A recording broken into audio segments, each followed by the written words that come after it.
Cik pasal PRN Melaka sebelum ni Cik kata ada kerjasama, boleh ke Cik kasih betul Kita akan berusaha ke arah perpaduan Melayu Islam, bukan Melayu tak Islam.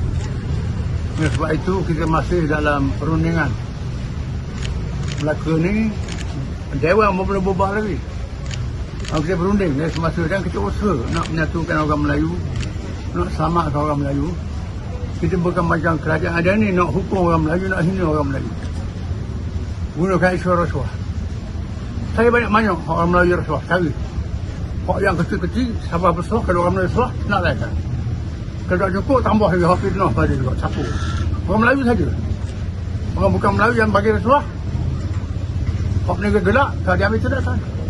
Bebas masuk Jabatan Perdana Menteri, masuk kementerian, masuk istana, masuk kata, hak bagi rasuah ni. Patutnya, hukum hak bagi rasuah tu. Orang bukan Melayu. Kerajaan ada ini kerajaan yang hina orang Melayu, nak rasuahkan orang Melayu, cari banyak-banyak mungkin orang Melayu yang rasuah. Hak paling besar, paling kecil habis senarai betul.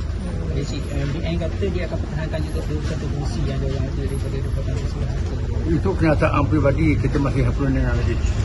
Encik, macam mana pendekatan dengan formula untuk di Melaka nanti? Katanya tak sama dengan Negeri Sembilan dengan Johor. Kita akan lihatkan di Melaka ni, walaupun Adun dia menang 18 tak silap saya, tapi Parlimen kosong. Parlimen PAH 2 kursi, Warisan 1 kursi, DAP 1, PKA 1, Amanah 1. Dan berasal dari Parlimen kosong Barisan Nasional. Dan raya kemudian, perubahan kemudian. Sebab itu kena ambil kira berlaku. Jadi bila kita akan runding dengan UMNO? Terus runding. Saya semasa kena masuk runding. Dah pernah ada runding awal ke sebelum ni? Ada berbeza. Berapa kali ke Encik?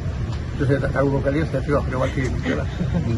Ayo Cik, hari ni ada beberapa pimpinan bersatu letak jawatan tu. Kalau dia nak masuk PAS, dia terima tak? Kita terima, kita terbuka. Cik, bersatu lagi PN ni macam mana kan Cik? Kita Ya. daripada Pilihan Raya Sembilan ni makin teruk lah. Dia sudah membuat kenyataan nak tubuh satu pasukan lain. Dengan sendiri dia, automatik dia keluar. Tapi rasmi tak ada lagi lah. Tapi rasmi saya Tak boleh rasmi lah, dia terkeluar dengan sendiri bila dia buat. akan ada Kenyataan keputusan lah untuk Tak payah putusan. Ikut perlembagaan, bila kita pergi ke lain, habislah putus lah. Maksudnya daripada PN sendiri tak akan keluarkan satu surat yang mengatakan dia memang bukan lagi Saya bawah rasa PN. tak perlu surat ni. tapi kita tunggu keluar Cik, dia masih ada dalam PN tapi Dah dengan rasmi. sendiri. Dengan sendiri. Perlembagaan kita pun bila orang masuk parti lain, keluar lah.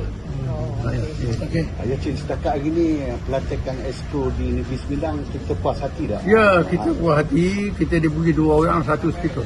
Ya. Tiga. Timbalan speaker, timbalan speaker. Terima kasih. Ya. Kita puas hatilah. Ya. Baik Cik, terima kasih. Sama-sama. Ya.